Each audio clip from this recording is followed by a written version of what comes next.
Ханипа апай сол алғаш оқу орнын, жоғары оқу орнын бітіріп туған ауылына келді. Тарбағатай ауданы Жетарал селосына, ол кезде Комсомол деп аталатын. Біз Ленин атындағы орта мектеп бар еді. Сонда біз оқушымыз 1968 жылы 9 классқа келді. Ол сол 9-10 классқа сабақ береді деп естідік. Сол алғаш рет бізге қазақ әдебиетінен сабақ беруге кірді классымызға. Апа енді жас кезі 24 жас. Жаста екен сол кезде, өңді, әдемі, өткір мінезді, өткір сөзді сонда байқалды бірден. Сол сабағын бастап кетті. Алғашқы сабағынан ұнады, қатты әсер алдық. Сонда мен айтыппын жаңағы жанымдағы достарыма, ой апайымыз тұлпар ғой деп. Мен енді есімде жоқ, кейін апай басқа балалардың естіген болу керек. Өзінің бір естеліктерінде жаңа берген сұхбаттарында айтты еркін маған, сөйтіп тұлпар депті деп. Сол апайымыз расында тұлпар болып, сол өмірінің барлық ұстаздық еңбегінің бойында сол өзінің тұлпар шабысынан танған жоқ. 80 жылға дейін ауылымызда мұғалім болды. Кейін Өскемендегі жаңа үлкен мектеп-интернат гимназияға, Жанболатындағы сабақ берді. Бүкіл республикаға, мына СССР көлеміне танылды апай. Ал енді сабақты өзі әдебиетке деген ол кісіге дейін де сол оқып, кітаптар оқып дайындығымыз бар еді. Кейін сол әдебиет сабағын қатты сүйіп тыңдайтын болдым мен өз басым. Пікірлесіп, ойларымызды қосып дегендей, сол сабақты бір өте ұйымшылдықпен өткізетін едік. Жазған шығармаларымызға риза болып ол кісі. Сол алғашқы ұстазымыз жаңағыдай өзінің бір жақсы оқушылардың қатарында болдық. 10 класста ол кісі қоғамтанудан да сабақ берді. Жаңа бір есте қалатын нәрсе, жалпы биология деген сабақ болды. Марат Ибраев ағамыз сабақ берді. Сонда мынау жан-жануарлардың жаңағы тіршілік үшін күресі деген бір тақырып өттік. Соны мен ойланып бір күні үйде сол мынау адамдар арасындағы да қарым-қатынас, өмір сүруге деген ұмтылыстары, сол тіршілік үшін күрестің саналы түрі деген сияқты ой айтып бір шығарма жазып Марат ағаға әкеп беріп, Марат аға апарып сол Ханипа апайға берген екен қоғамтануда. Бір еркін деген оқушы жазыпты. Биологиядан тыңдаған сабағына деп. Сөйтсе апай ананы оқып риза болып маған келді, Марат ағаға берген жазбаларым қолында. Ой, еркін айналайын, мынау философиялық ойлар ғой. Сен неге мұны маған бермейсің деп. Сол тіршілік үшін күресті, енді оны мен жан-жануарлар әлемімен тікелей байланыстыруға келмейді. Дегенмен адамдарда да өмір сүрудегі жаңағы әрекет тіршіліктерін жалпы ой алысып, сөйтіп бір түсіністік болып еді. Жақсы, бір керемет бірегей ұстазымыз болды апай. Сол мектеп бітіретін кезде жаңағы мемлекеттік емтихан жаздық қазақ әдебиетінен. Менің Қазақстаным деген еркін тақырыпқа жазып, 30 беттен артық қой деймін. Соны тапсырып, үміттеніп жүрміз. Мен енді сол филологияға барам деп армандап, сол филолог болғым келді. Енді сурет те саламыз сол кезде. Мектептің де сурет салу жұмыстарына араласып, бейнелеу өнері жөнінен кішкене қабілетімізді байқатқан едік. Бірақ арнаулы мұғалім болған жоқ бейнелеу өнерінен мектепте. Енді әдебиетші болғым келді. Бірақ мемлекеттік емтиханда жаңағы бағамызды ескерткен кезде Ханипа апай айтты. Жаңа 2 класты жинап отыр, үлкен аудиторияда шығарма жазған. Кеңесхан Тәкенов ағамыз завучтар болды ғой деймін. Енді бұл 10 кластың 2 класынан мынау Жұмағазы Игісініп және Еркін Оразхановқа 5 қойға болатын еді, бірақ біз бәріне 4 қойдық. Ешкімді алалаған жоқпыз. Жақсы жазған. Енді бұлар осы әдебиетші болам дейме, журналист болам дейме, барса оқуға түседі. Мен оған сенімдімін. Бірақ ренжімесін, шығармаларын 4 қойым деді. Енді біз баламыз ғой енді бір барайын деп жүрген мамандығыңа 5 алып бармағаннан кейін қалай енді ол 4-тік бағамен барамыз деп мен енді кішкене өкпелеп қалдым. Содан кейін жаңағы ол жерден деген жоқпыз.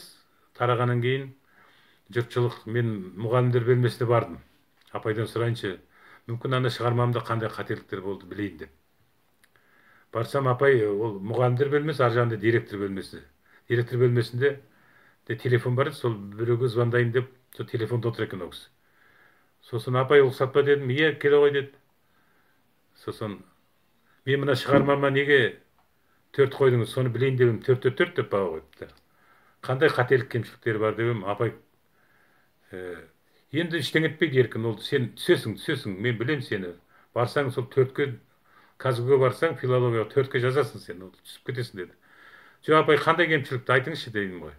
Енді сенің стилің маған ұнаңқырамады деп сөйдеді. Мен енді ол кезде сол 9-10 класста өзімше кітапхана жинап, жаңағы әдебиет сыншыларының еңбектерін оқып, біраз апаймен пікір алысып жүрген оқушысымын ғой. Сосын жаңа Горкийдің сөзі есіме түсті. Стиль деген ол адамның өзі деген. Сосын мен айттым, апай, стильде стандарт бола ма деп сөйдеп, апай қызарып кетті. Ештеңе етпейді, қой, бара ғой, түсесің. Ештеңе ренжіме деп сөйтеді. Жоқ апай, мен бармай қоямын ғой деймін сол оқуға дедім. Ол мән бермей қалды ма? Сол күйі қалдық, кеттік, бірақ мен сол жылы оқуға барған жоқпын. Шынында. Енді ол басқа мамандыққа дайындалған жоқпын. Енді жаңа әдебиетші болам дегенде 4 алып отырсаң оны қайтем деп. Сол келесі жылы мүмкін суретшілікке дайындалып, суретші болам ба, басқа бір мамандық ыңғай бола ма деп жүрген кезде келесі жылы әскерге алып кетті. Алып кеткенде енді мен январда 18-ге толдым. Сапқоздың жұмысында жүрміз. Сақыманда жүргенде сол шақыру қағаз кеп, бірі күні үйге келдім, майдың.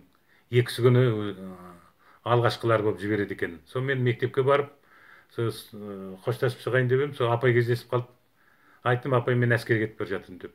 Ойбу деп айналайын. Онда кешкі үйге кел, тамақ ішіп кет деп сөйдеді. Жоқ, рахмет десем болмайды. Жоқ, кел, мен күтем, әңгімелесейік, жол болсын айтайын, келе ғой деді. Сол кешке бардым. Барсам, сол үстел жасап, тамақ жасап қойыпты. Кім осы Әлима сіңілісі жүрді, тәтесі отырды, мамасы ғой енді. Сөйтіп біз кешкі ас ішіп, әңгіме айтысып, апай өзінің тілектерін айтып, сөйтіп есік алдына шығып, батасын беріп, маңдайынан сүйіп шығарып салды. Сол алғаш ауылдан шыққан ұзақ сапарымыз, ертеңінде әскерге Ақжарға бардық, одан ары қарай әскерге кеттік. Кейін хат жазып тұрдық. Кейін мен оқуға түстім. Оқуға түскенде де сол кейде хат жазамыз, кейде каникулға келгенде кездесіп жүрдік. Апай сосын Өскеменге ауысып кетті. Сондай бір ұстаз бен шәкірт арасында деген бір арқау болды, алтын арқау. Ол кісі де өзі мақтанып, осындай менің жақсы ұстаздар, шәкірттерімнің бірі деп мен айтып жүреді екен. Мен де кейін суретші болып танылып, менен де сұхбат алушылар, журналистер жаңағы әңгіме тартқанда сол мен апайды неме айтып жүрдім. Соны оқып өзі риза болып жүреді екен. Бір күні біраз жылдан кейін жаңағы өзінің 60 жылдығында, яғни 5-ші жыл болу керек. Мен енді редакцияларда жұмыс істедім, бәрін біледі. Сол 60 жасына арнайы келе жатыр екен, мұғалімдер, республикалық мұғалімдердің құрылтайы, және өзінің 60 жасында осы жерде атап өтпекші болған екен. Осындағы Алматыдағы жаңағы мұғалімдер қауымы, республикалық ұстаздар қауымы, сол құрылтай кезінде. Сосын апай звондайды, еркін қарсы аласың ба? Мен түнде ұшып келуші едім, бір подругамның үйіне барам. Мәшінең бар ғой деді. Бар. Қарсы алайын апай деп, соның қарсы алып келе жатырмыз. Содан ол кісі енді ұмытылып кеткен, ана-мына әңгімені айтып отыр. Сосын мен айттым, апай, мен сол білесіз бе, әдебиетші болмай қалған себебім дедім. О, не болып еді деді. Сөйтіп сізден 4 алып мен бармай қалдым ғой деп. Не дейді деп. Ой, еркін тоқта деді, мәшін тоқтады. Еркін айналайын-ау. Мен саған 4 қойын деп қойған жоқпын. Сол кездегі анау мектептің завучы айтты, ешкімге 5 қоймаңдар, ертең оқуға түспей қалса ұят болады деген ауданнан тапсырма келді деп, в общем, жаңағы әдебиеттен 5 қоймаңдар деп айтты. Сосын мен жас кезіміз, сол кісілер тыңдап қалып едім. Апырмай, енді ол болған екен деді. Ештеңе етпейді апай, мен суретші болып кеттім ғой. Мүмкін әдебиетші де болар ма едім, бірақ міне осындай бір карикатура шарыш деген жанрды дамытып, соның бір сурет танымал адам болып қалдым деп едім. Сөйтіп апай енді жүрегі жұмсақ қой, енді таза. Апырмай, енді қиын болған екен, оны мен білмей қалдым ғой, обал жасап қой деп. Кейін сол ана ертеңінде ме үлкен жаңа апайға арналған кешке шақырды. Бардық, бүкіл аудитория толып отыр, республика мұғалімдер. Соңына Қанипа апай осы мына ұстаз бен шәкірт арасында қарым қатынасты айтып келді. Осында менің шәкіртім отыр, Еркін Оразқанов деген, міне өздеріңізге танымал суретші. Осы әдебиетші болам деген балаға мен 4 қойып жіберіп кезінде сол оқуға келмей басқа осы суретшілік мамандықты таңдады. Шық деп сахнаға келе қойшы деп мені шақырып, сол елдің алдында кешірім сұрап, содан кейін мен де айттым, апай енді рахмет, онда тұрған ештеңе жоқ. Қазір мен журналист болып мақалалар жазып жүрмін, оның бәрі сол сіздің кезіндегі берген дәрістеріңіздің де пайдасы тиіп жатқан шығар деген сияқты. Сөйтіп, соны айтайын дегенім, мына ұстаздың жүрегінің тазалығы, ұлылығы ғой енді бұл.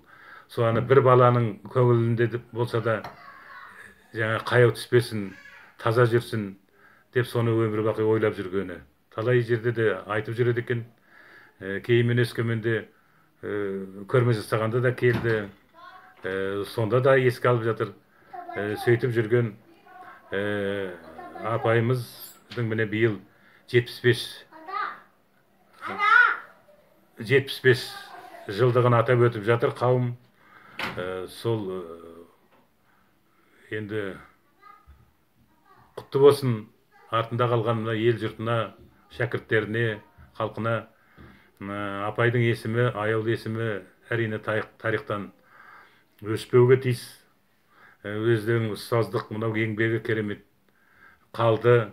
Орталықтар бар, қаншама зерттеу жұмыстар, қаншама шәкірттері апайдың ізін жалғастырып жатыр. Оның бәрі үлкен еңбек. Біз де сол өмір бақи осы апайымызды бірегей аяулы ұстазымыз деп еске алып жүреміз. Той-тойға ұластын, амандық саулықта болайық. Мына апайдың жасаған еңбегі жалғасын тауып, қазақ балаларының тәрбиесі, олардың білімі жақсы жолмен дами беруіне тілектеспін. Соғанда еңбек ете береді ғой деп ойлаймын апайдың мұралары. Амандық саулықта болайық. Рахмет.